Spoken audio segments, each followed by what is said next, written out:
I try to tell you a message of hope created by void. My biggest problem was always void. I don't start as a little boy. I start telling you after I sobered up.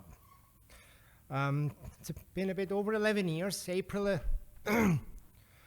August.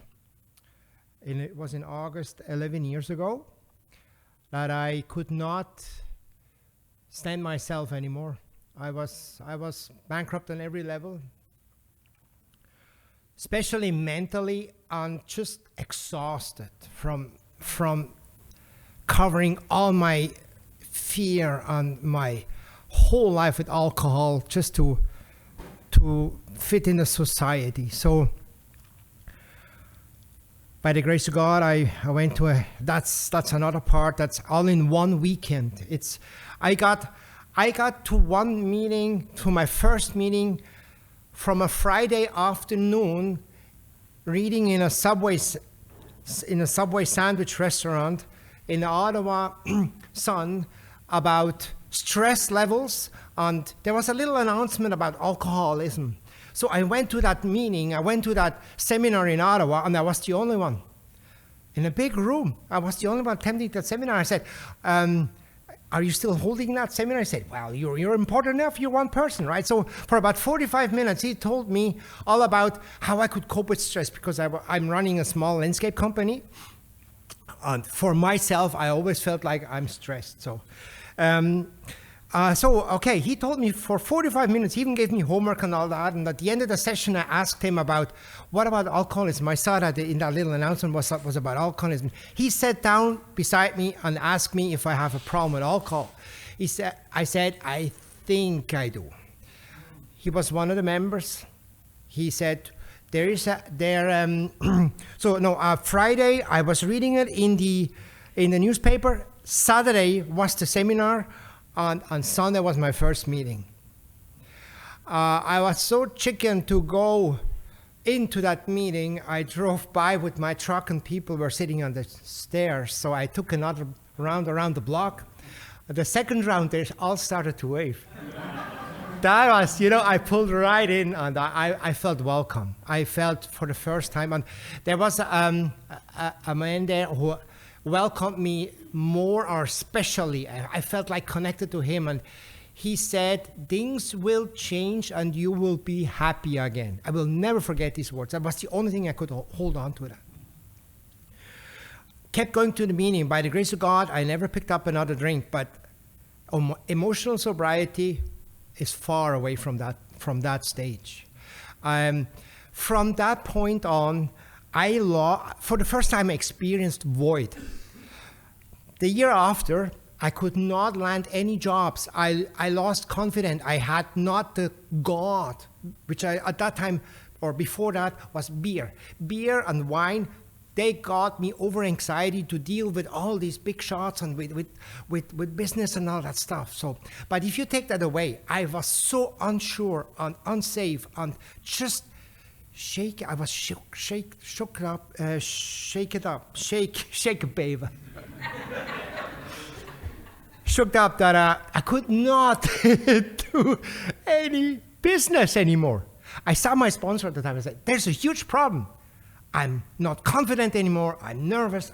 He said, go buy a Bible. Do you have a Bible? I said, no, I don't have a Bible. Go buy a Bible, start reading. Okay. I went to chapter same afternoon. I bought that Bible, started reading, and by the grace of God, it got me on a 10-year sobriety span, white knuckling, going to meetings for entertainment because I had nothing else to do on Saturday night, going to meetings, socializing. And if somebody would ask how I feel, I measured my success only by making money on business. I would always answer, oh, business is great. And business was great. Until it got to a point that something else told me that's not it. I felt like anxiety creeping up again. The more money I made, the lower I got, the deeper I got into a hole. And I just had,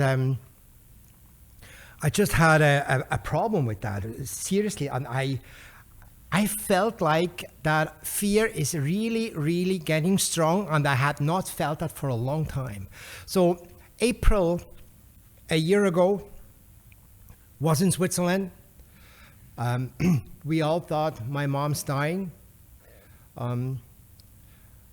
My sister called, you have to come right away. I flew, the next day I was in Switzerland. She's 93 years old at that point.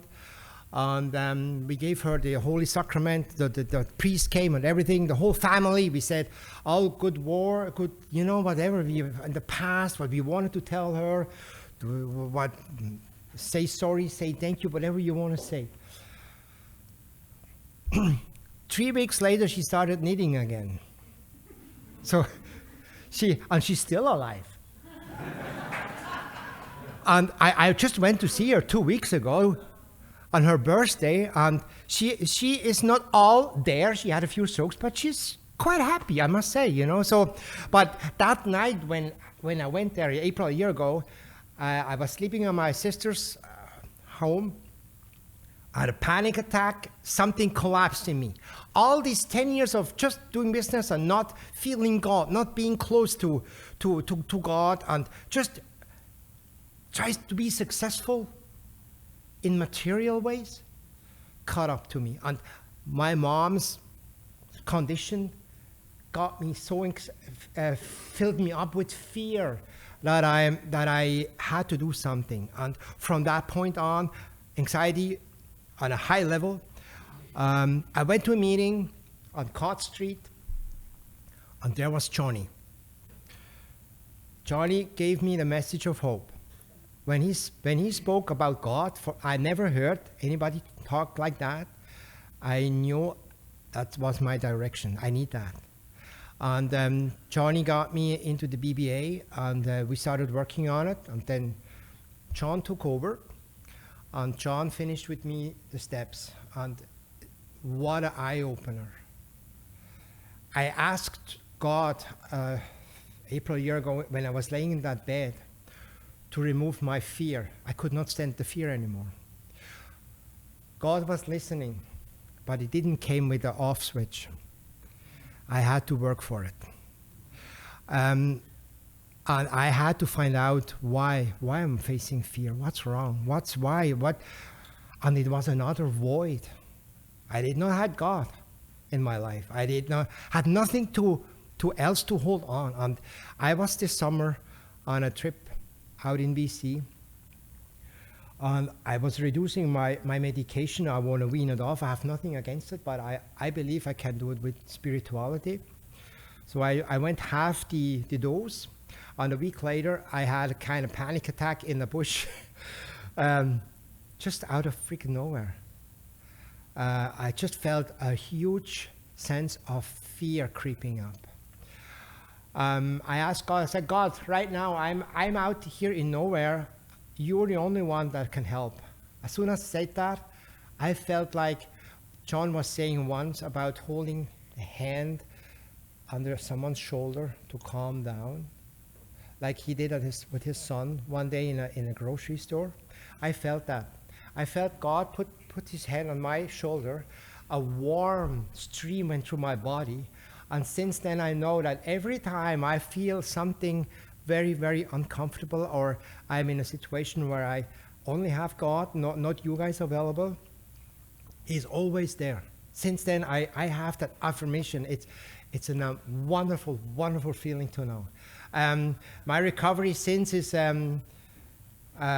it's like never before. I'm starting to live in the now. I'm starting to believe. I'm starting to, actually, business or money, I do not care anymore. What I care now is you guys, fellowship, spirituality. Just try to live a life, a sane life, a normal life, and it's starting to happen. Like after 10 years of sobriety, I got the glimpse of sobriety, and I'm living it now. And thank you so much, guys. That's all.